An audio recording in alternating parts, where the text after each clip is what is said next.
The Toronto Raptors have stolen a rising star in today's NBA, and it's absolutely ridiculous that Immanuel Quickley was able to be acquired ahead of this year's trade deadline on top of RJ, on top of that second round pick from the Detroit Pistons.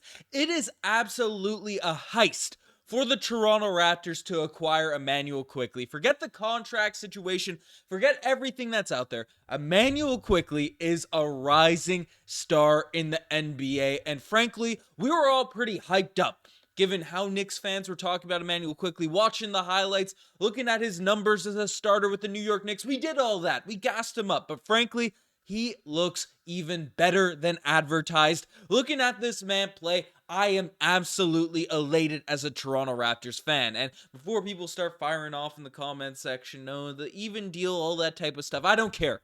Immanuel Quickley, it is absolutely ridiculous that the Toronto Raptors were able to acquire this man. I know OG's amazing. I know he's a fan favorite. I still got his jersey up there in the corner, the far left one over there. But frankly, this is ridiculous. I am just absolutely, my brain is on another level here now at this point because, again, the Toronto Raptors just faced off against the Memphis Grizzlies. It was a blowout pretty well the entire way. The Grizzlies made a little bit of a push at the end of this game, and frankly, the Grizzlies played really well. And some people are going to say, Ben, why are you overreacting? The Grizzlies are bottom of the Western Conference. Well, you know what? Ja Morant was suspended for the start of this year. They've been 5-2 with Ja Morant back in the lineup. This is a team that was consistently in the upper echelon, the top 3 seeds in the Western Conference the past couple seasons. This is a massive win, and the Grizzlies were kind of playing well. They had Zaire Williamson come off the bench, hitting ridiculous threes. You know, John, Desmond Bane, all those guys played well, but the Toronto Raptors handled their business. Start to finish, it wasn't just the Grizzlies falling apart or things along those lines. The Toronto Raptors just came out and outplayed the Grizzlies. Didn't matter what was going on because the start of this game, Scottie, Pascal, did their thing. We know what Scottie and Pascal can do. And I'm going to talk about Pascal a lot in this video as well. But just overall, their stats in this one. I mean, Pascal Siakam, 24 points, 7 rebounds, no assists in this one, surprisingly, but now 2 point guards. His sort of role has changed there a little bit. Less of the offense has to be run through Pascal, which I still like him being able to facilitate. Could have had some moments where he could have, he took some weird fadeaway shots at points in this game, but had some optimal matchups, so it kind of makes sense. But overall, Pascal played really well in this one. Obviously, Scottie Barnes as well, 20 points, 8 assists, 2 rebounds. Our top two guys are our top 2 guys here now at this point. Scottie Barnes, Pascal Siakam, they did their thing. However, the third quarter especially is where we saw Immanuel Quickley because the Grizzlies made their runs, man. The Grizzlies did not play a bad game. They are a good team that has been winning games. They made their runs, they made their punches, but Quickley, man, this dude is hitting some ridiculous shots. And maybe it's because my brain has been, it's been a couple years since we've seen those Kyle Lowry-esque momentum swinging shots that aren't just hucking up at a high volume, a high percentage. I mean, Quickley in this one, 26 points, 5 assists, 3 rebounds, 5 of 8 from the three-point line, made some nice drives, is getting to the free throw line as well. This man is doing everything out there on the offensive end for the Toronto Raptors. Jakob Poeltl has been unlocked because now Quickley is out there facilitating, looking for him in those high pick and roll sort of drives. RJ Barrett's making those kind of pocket passes to Poeltl, whoever's driving there. We know Scottie's able to execute sort of in those lanes. I mean, this acquisition of Barrett and particularly Immanuel Quickley, it has been dumb. And I don't want to veer away from Immanuel Quickley too quickly.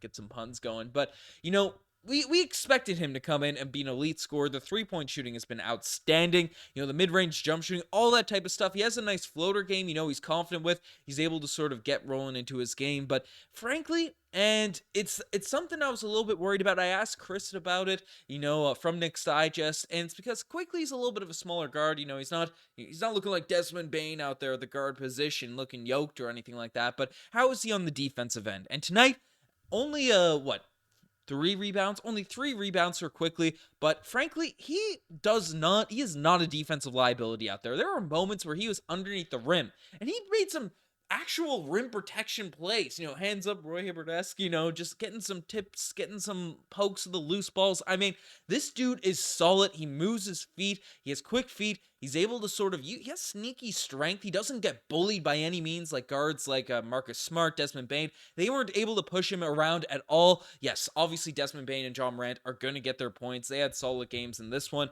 right? 22 and 28 respectively for Bane and Morant, but I thought Quickley did a really good job. He wasn't exposed, and what he's providing out there on the offensive end and still being a solid defender, this is mind-blowing me. Just seeing a point guard like this that complements Scottie Barnes so well, because again, Scottie had 8 assists in the one. Quickley can come off of pin downs and just hit shots. I mean, Fred VanVleet is a guy that I thought could do this. He did this during those championship runs when he's the 2 playing with Kyle Lowry, but his last season and a half with us really focused on the ball shots, taking tough contested threes.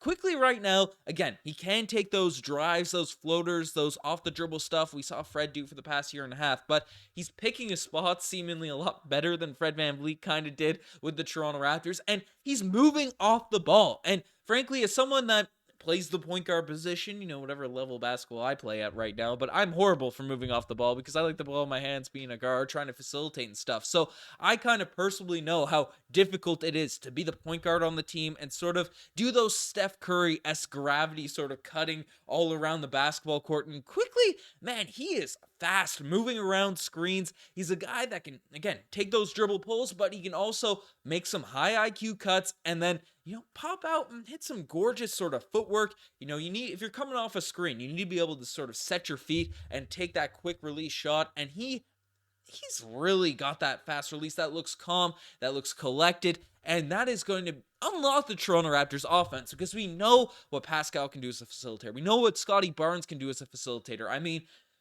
holy smokes. This deal is looking better and better by the day. I mean, again, this is a really difficult Memphis Grizzlies team to face up against, and the Toronto Raptors handled their business. They got a big W in this one, and again, late in this game, Grizzlies went on a little bit of run. You gotta expect that from a good team in Memphis, but the Raptors were able to handle it. They never got it to, where it was uncomfortably close, but not to where there was actually a risk of losing, right? A couple more possessions, uncertainly. But the Raptors, whenever the Grizzlies got close, they counterpunched.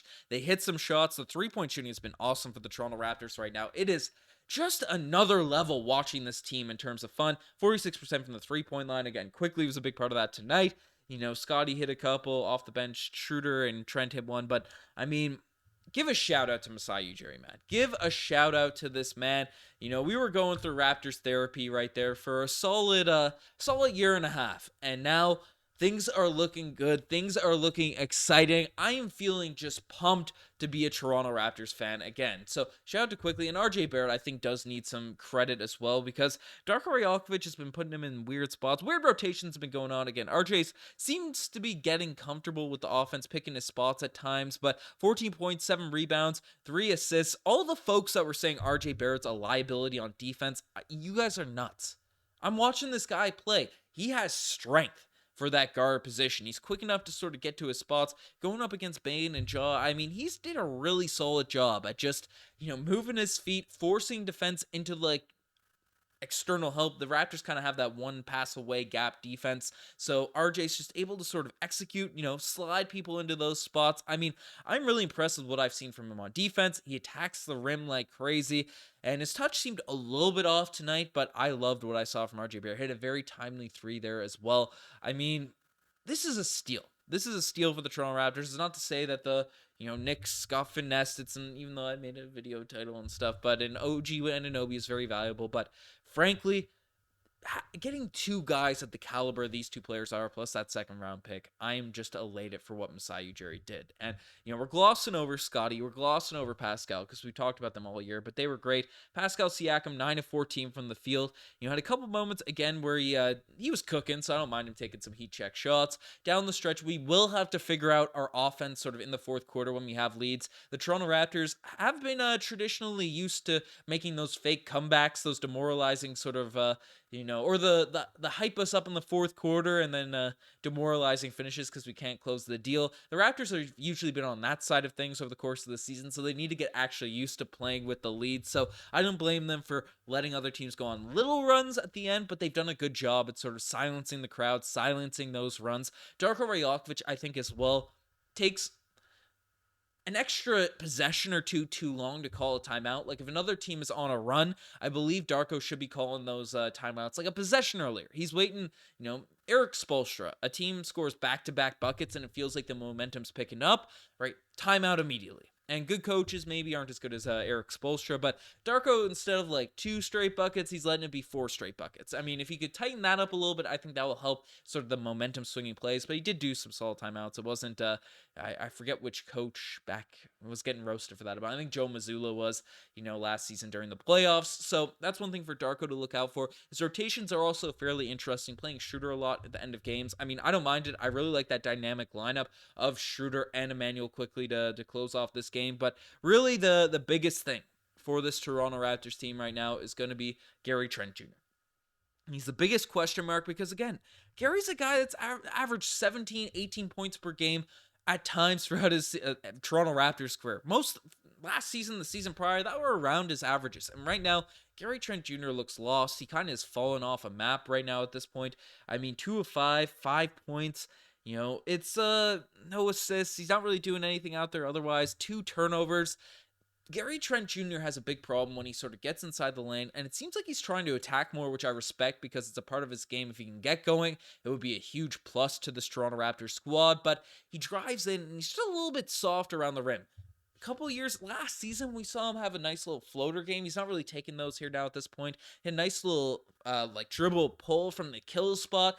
Kill spot's around that free throw line, or the free throw line sort of parallel there in terms of his midi. He's not taking a lot of those now at this point either. Gary needs to get back to what he was doing last season, because if we get Gary Trent Jr. providing what he was doing for the Toronto Raptors last season off the bench for us right now, that is going to be massive. And I mean, right now our bench, we saw some Jonte Porter as well, which was, gave some solid minutes. He missed his 3, but I thought he moved his feet pretty well on the defensive end, got some rebounds, and didn't force anything too much. Again, he's a solid 3-point shooter, so we know those threes will go down, so I thought he was solid. Chris Boucher, forced some plays at some point, but again, had 8 rebounds in this one, 4 points. Definitely a guy that should be getting more than 13 minutes. I think, Pirtle played well. He's been playing a lot better as of late. 8 rebounds in this one is a big for the Toronto Raptors rim defense. Missed a couple of easy bunnies, but again, Pirtle's out there for boards, protecting the rim, and doing all those things, and he's getting those touches, so those bunnies will have to go down here now at some point, but